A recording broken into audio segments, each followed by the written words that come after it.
Tangan handphone gua aman? Oh iya iya nggak apa-apa. Aman ya?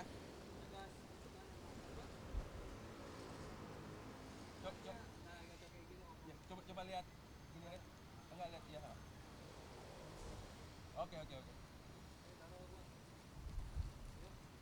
Ya, Mas Budi, Ya, tolong perkenalkan nama dan tinggal di mana. saya Budi, asal Bintaro. Oke, Mas Budi, terima kasih buat waktunya. Eh, Langsung aja nih, akhirnya Marc Marquez resmi jadi juara. Tapi di sprint Motegi kemarin, Marc tuh sempat keluar dari tiga besar ya, dia Ya. dilewatin sama Joan Mir. Terus akhirnya bisa ngambil lagi setelah ngelewatin Joan Mir.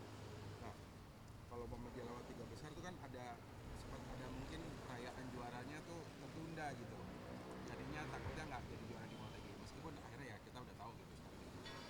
Nah, kalau buat Mas Budi sendiri sebagai fansnya Marc Marquez, sebenarnya lebih suka Marc tuh juara di Motegi kayak hari ini atau pengen juga pengen juaranya di Indonesia gitu.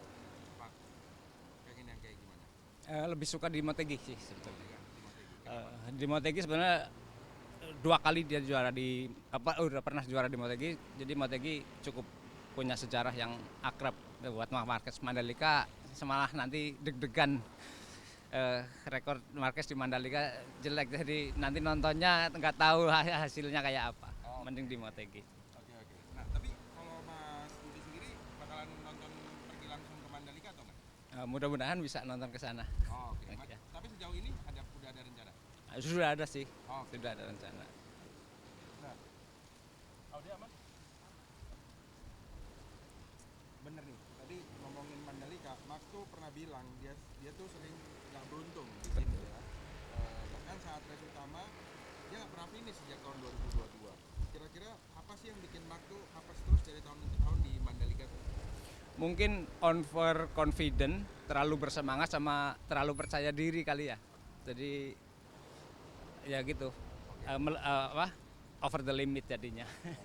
Overconfidence karena apa? Banyak banyak pendukungnya atau gimana?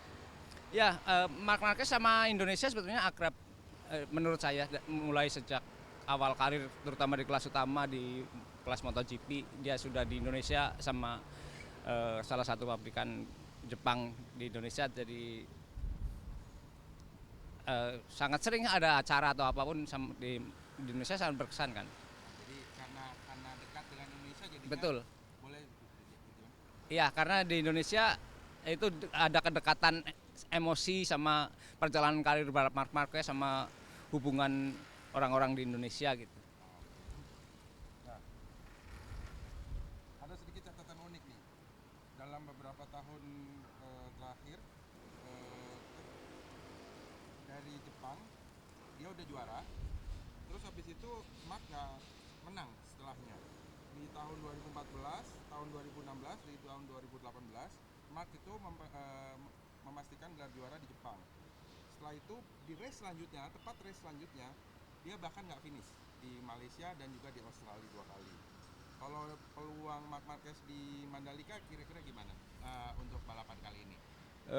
Ini Mark versi berbeda. Jadi dulu dia suka memaksakan motornya, kalau sekarang sudah sangat dewasa, sangat matur. Oke. Jadi kira-kira peluangnya gimana? Akan finish di posisi berapa di Mandalika? Mandalika justru bisa finish di posisi satu dong, Oke. karena apa? Tampil tanpa beban, nggak harus memikirkan kalah menang lagi, yang penting gaspol terus. Remnya Mas Yaman? Masnya kayaknya agak mundur-mundur, agak maju sedikit. Ya. Hah? Di sini. Sini ya. Oh, ke kanan, ke kiri. Oh, sini. Masnya boleh maju dikit? Ya. Ini kepentok motor soalnya. Aman, Red? Oke, 2025 udah pasti punya Mark. Kira-kira tahun 2026 ini gimana? Apa yang harus dilakukan Mark dan Ducati biar bisa back to back jadi pemegang rekor pemilik gelar MotoGP terbanyak? Itu kan sesuatu hal yang belum ada nih. Sekarang dia nyamain Rossi, nah kalau mau dia tahun depan besok juara lagi, dia akan menjadi pemilik gelar MotoGP terbanyak. Kira-kira gimana? Tahun ini mendominasi dengan mesin saat ini, dan 2026 versi mesinnya masih sama. Jadi kalau pakai strategi yang sama dengan tahun ini, Marc Marquez juara dunia lagi 2026. Optimis banget ya. Optimis sekali. Oke, jadi pakai strategi yang sama, pakai mesin yang sama. Iya, karena memang mesinnya harus sama, tidak ada pengembangan mesin lagi. Nah, satu lagi nih, kita lihat sendiri Peko mulai bangkit. Kemarin menang sprint, hari ini menang race utama, gitu ya. Apakah bisa jadi Peko itu adalah salah satu orang yang akan menjegal Marc Marquez untuk mengejar gelar juara tahun depan?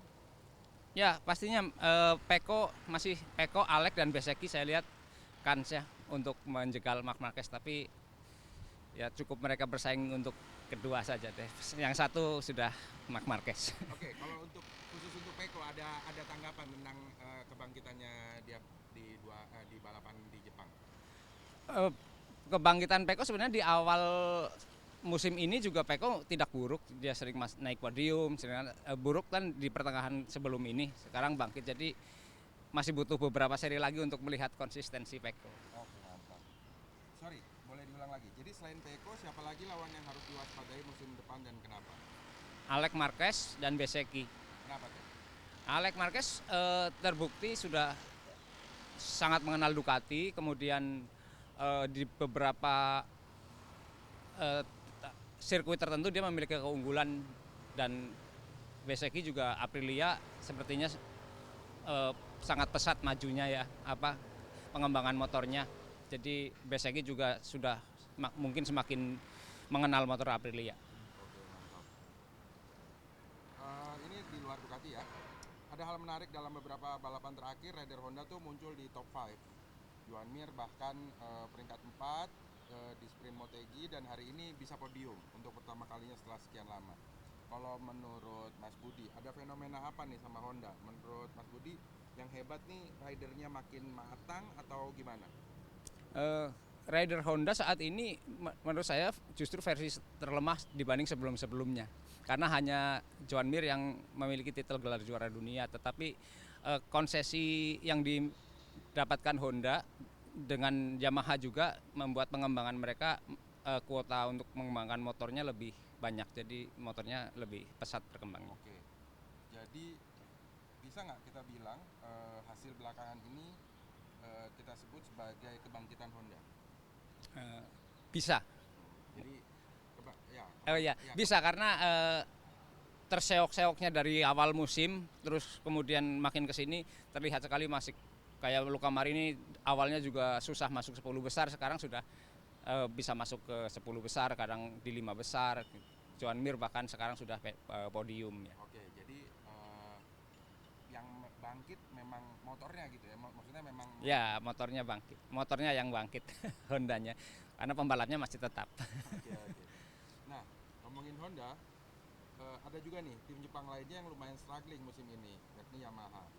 Kira-kira di akhir musim nanti yang jadi juru kunci siapa di antara Honda sama Yamaha? Masih Yamaha. Kenapa tuh Yamaha? Emang tahun ini susah banget atau kenapa? Tahun ini mungkin Yamaha merelakan tahun 2025 dan 2026 untuk fokus ke 2027 ya, dengan versi mesin terbarunya. Nah, kalau 2026 nanti kira-kira Honda bisa nggak ganggu dominasi motor Eropa? Belum bisa untuk keseluruhan seri, paling di beberapa seri masih mungkin. Nah, ini korelasi sama orang Indonesia. Masih soal Honda juga. Seberapa besar optimisme Mas Budi tentang kemungkinan Honda akan ngasih kesempatan Mario Aji naik ke kelas MotoGP pada tahun-tahun mendatang? Kira-kira gimana? Berapa persen gitu kira-kira peluangnya Mario Aji untuk di bawah 5% sih. Karena kita tahu Somyat Chantra saja untuk musim depan sudah tidak dipakai Honda, karena tetap aja untuk brand ambassador butuh prestasi yang harus disorot, jadi agak berat untuk Mario Aji bisa masuk ke MotoGP. Oke, sip. Terima kasih, Mas.